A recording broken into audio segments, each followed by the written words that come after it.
রহমতুল্লাহ আলাইহির মাজার প্রাঙ্গণে 65তম বার্ষিক উরুস উপলক্ষে ওয়াজ দোয়ার মাহফিলের প্রধান অতিথি জনাব হায়দার পারভেজ সুজন, সাধারণ সম্পাদক হাজীগঞ্জ পৌরসভা আওয়ামী লীগ, বিশেষ অতিথি জনাব মোহাম্মদ আবুল খায়ের মিয়াজি 11 নং ওয়ার্ড এর সম্মানিত কমিশনার। ইতিপূর্বে প্রধান বক্তা হিসেবে আলোচনা করেছেন কালিয়াপুর দরবার শরীফের পীর সাহেব আশিক রসুল, পীর তরিকত আওলাদে ওলি হযরত মাওলানা মোবারক হোসেন জালালী সাহেব। আমার পরপরই যিনি আখিরি মুনাজাত পরিচালনা করবেন সমুদ্রের কণ্ঠ অধিকারী হযরত মাওলানা গোলাম মোহাম্মদ আলী আবিদি আল কদরি সাহেব। আলোচনা করেছেন হাফেজ মোহাম্মদ আবু রায়হান আল আবিদি, হযরত মাওলানা শাহজাদা আসাদ বিন জালালী, হাফেজ মোহাম্মদ ওমর ফারুক আল আবিদি সাহেব সহ আমার পাশেই বসে আছেন আপনাদের এলাকার কৃতি সন্তান মাওলানা মামুনুর রশিদ আল কাদরি সাহেব সহ অন্যান্য উলামায়ে কেরাম। বিশেষ করে এই রান্ধনীমুড়া বহুত বছর ধরে আপনাদের মসজিদে খেদমত করেন হযরত মাওলানা আব্দুল কাদের আল আবিদি সাহেব।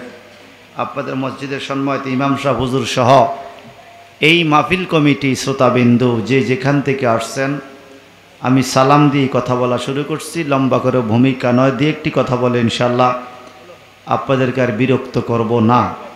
সকলে জবান খুলে পড়ুন তো আলহামদুলিল্লাহ। এটা জোরে বলেন না আলহামদুলিল্লাহ। আমি আসতে বললেও তো মাইকে শোনা যায়, আপনারা আসতে বললে হবে না তো, আরো জোরে বলুন আলহামদুলিল্লাহ।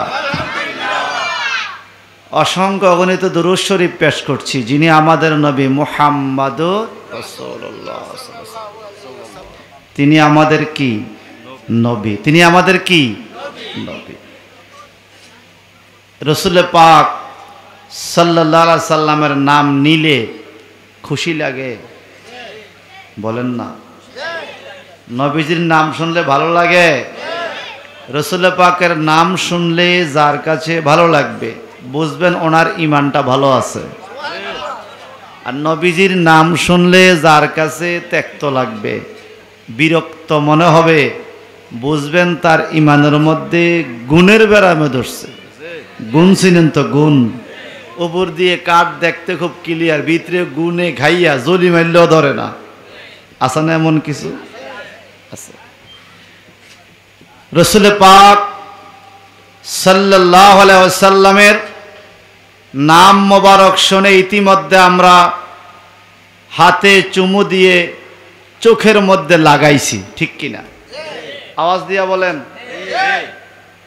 জগৎ বিখ্যাত কিতাব তাফসিরে জালালান শরীফের ইন্নাল্লাহা মালাইকাতাহু ইউসাল্লুনা আলান নবী ইয়া আইয়ুহাল্লাযীনা আমানু সাল্লু আলাইহি ওয়া সাল্লিমু তাসলিমা, এই আয়াতের ব্যাখ্যায় লেখা আছে আমার নবীজি বলেন, কোন মানুষ যদি আমি নবীর নাম মোবারক শুনে কররাতু বিকা আইনি ইয়া রাসূলুল্লাহ এই দোয়া পড়ে, এইভাবে আঙ্গুল চুমা দিয়ে চোখে লাগায়, কঠিন কিয়ামতের ময়দানে নবীজি বলছেন যে আমি ওই লোকদেরকে, এই কাজ করনেওয়ালা ব্যক্তিদেরকে নিজ হাতে জান্নাতীদের কাতারে দাঁড় করিয়ে দিব।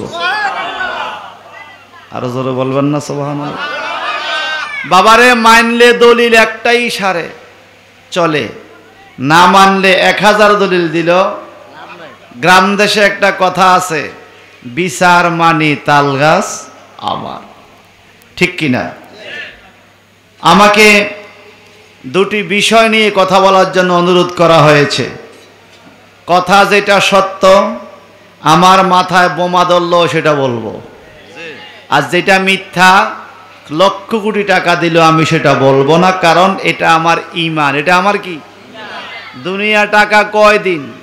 আমার একজনে 10 লাখ টাকা দিয়ে বলবে তুমি ওয়াজ কইরা দাও নবী গুনাহ করছে, আমি টাকার জন্য নবীকে গুনাহগার বলবো, এটা তো আমাদের দ্বারা হয় না। কথা বলেন ঠিক কিনা? আমাদের দ্বারা এটা হয়? আমার আল্লাহ পাক কোরআন শরীফে বলেন বিসমিল্লাহির রহমানির রহিম ووجدك ضالا فهدى ووجدك عائلا فأغنى আল্লাহু আকবার করুন। আমার আল্লাহ বলেন ওয়াজাদাকা দাল্লান ফাহাদা, হাবিব আমি আপনাকে স্বীয় প্রভুর প্রেমে বিভোর অবস্থায় পেয়েছি। আপনি আল্লাহর প্রেমের দেওয়ানা ছিলেন।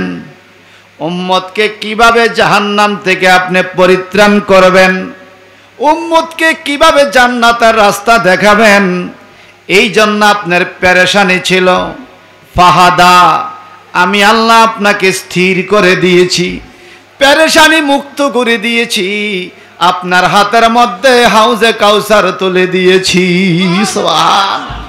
এবং আপনাকে আমি জান্নাতের মালিক বানিয়ে দিয়েছি। কে কে বানাইছে? কে বানাইছে? আল্লাহ নবীকে জান্নাতের মালিক বানাইছে আল্লাহ। হিংসা করে মোল্লায়। এই কথা কোন কথা বলেন ঠিক কিনা? জান্নাতের মালিক বানাইছে কে? তোর বাপে তো বানায় নাই, তুইও বানাস নাই, তো তোর জলে কা? বলেন আমার নবীকে জান্নাতের মালিক বানাইছে কে? আর হিংসা করে মোল্লা। এটা কি মোল্লা না বল্লা? জোরে বলেন, এটা মোল্লা না। আল্লাহ পাক বলেন ওয়াজাদাকা দাল্লান ফাহাদা। এই আয়াতের ব্যাখ্যায় ঢাকা ইউনিভার্সিটির একজন শিক্ষক ডাক্তার আবুল কালাম আজাদ, কট্টর পন্থী নবীর দুশ্মন, অলি আল্লাহর দুশ্মন, গত 2 দিন আগে সে ওয়াজ করেছে, যেটা আমরা নেটের মধ্যে পেয়েছি। সে বলতেছে আল্লাহ নাকি বলছে, হাবিব আমি আপনাকে গোমরা অবস্থায় পাইয়া, পথভ্রষ্ট অবস্থা পাইয়া হেদায়েত করছি। আল্লাহ নবীকে পথভ্রষ্ট অবস্থায় পাইছে, এরপরে হেদায়েত করছে। এটা কি ওয়াজ না বাটফারি? কথা বলেন। আজ পর্যন্ত শয়তানও এই ওয়াজ করে নাই। শয়তান তারে দায়িত্ব দিয়া ঢাকা শহরে কুতুব বানায় দিয়েছে শয়তানের পক্ষে। তুই আমার পক্ষে কথাটি কইবি, নাউজুবিল্লাহ বলেন। এখন আসেন, যে এটা তো কোরআন শরীফে আছে, অনুবাদ পড়তে গেলে পাবেন ওয়াজাদাকা দাল্লান ফাহাদা। দলাল শব্দের অর্থ কপটতা, দলাল শব্দের অর্থ গুমরাহি, পথভ্রষ্টতা। আল্লাহ পাক নবীর শানে কেন দালাল শব্দ ব্যবহার করলো, আসলে দালাল শব্দের অর্থটা কি, এটা আবার কোরআনের আরেক জায়গায় আল্লাহ ব্যাখ্যা করে দিছে। সুবহানাল্লাহ বলবেন না? দালাল শব্দের অর্থটা আসলে কি, এটা আরেক জায়গায় আল্লাহ ব্যাখ্যা করে দিয়েছে। আপনাদের বুঝতে সমস্যা হয়? বাবারা আমার, কোরআনুল কারীমের প্রত্যেকটা হরফকে ফিকহ বিদগণ, উসুল বিদগণ 2 ভাগে ভাগ করেছেন। এক প্রকার হলো মুশতারেক, আরেক প্রকার হলো মুআব্বাল। মুশতারেক মুআব্বাল না বুঝলে কোরআন তাফসীর করা যা বুঝের শ্রোতা আমার একজন হইল সেরব। আপনাদের কষ্ট হইতেছে? আমি জালাল ইসা হুজুরের মতো সাজাই গুজাই কইতে পারতাম না রে। আল্লাহ পাক কোরআন শরীফ আমগো হেদায়েতের জন্য দেয় নাই? আচ্ছা, যারে আল্লাহ কোরআন দিছে ওনার কি হেদায়েত নাই? এই কথাটা তো পাগলও বুঝে। যেই নবী আমগরে হেদায়েত করার লাগে আইছে, সেই নবী বলে হেদায়েতের মধ্যে ছিল না। জোরে বলেন নাউজুবিল্লাহ।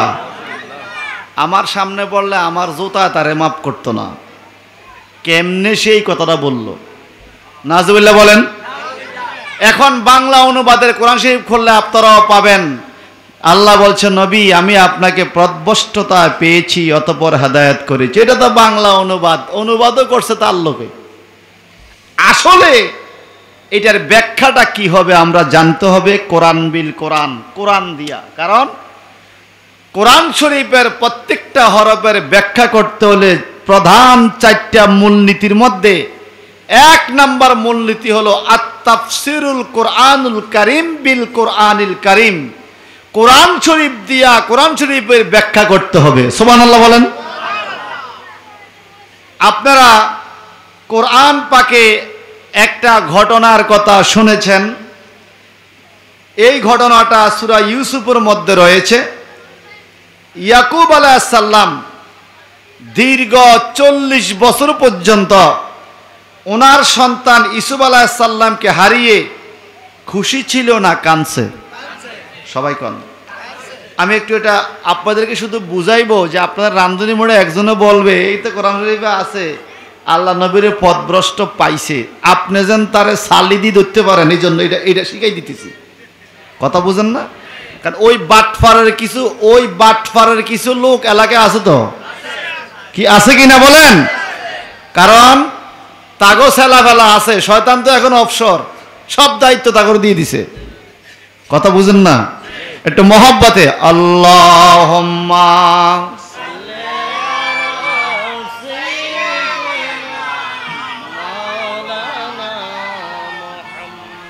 ওয়ালা আলি সাইয়্যিদিনা,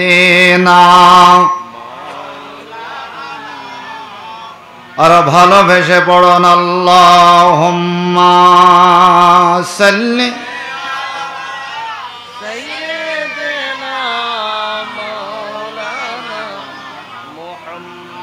ওয়ালা আলি।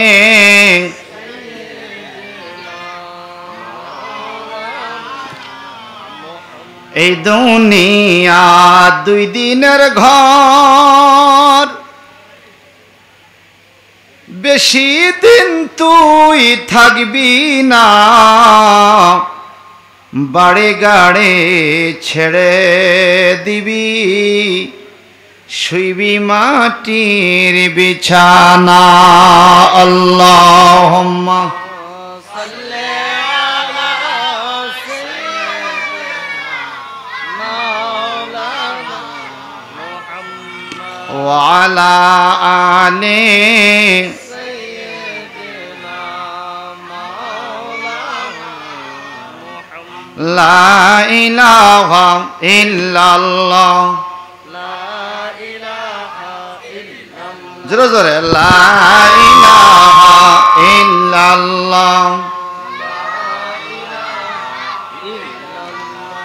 ও লা ইলাহা ইল্লাল্লাহ,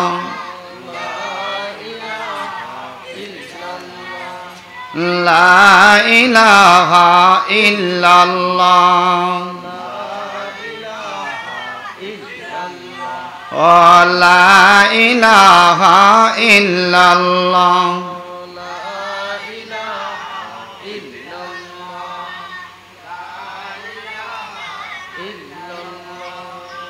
লা ইলাহা ইল্লাল্লাহ, লা ইলাহা ইল্লাল্লাহ মুহাম্মাদুর রাসূলুল্লাহ সাল্লাল্লাহু আলাইহি ওয়াসাল্লাম। বন্ধু আমার, আল্লাহ কোরআনে বলছেন ওয়া ওয়াজাদাকা দাল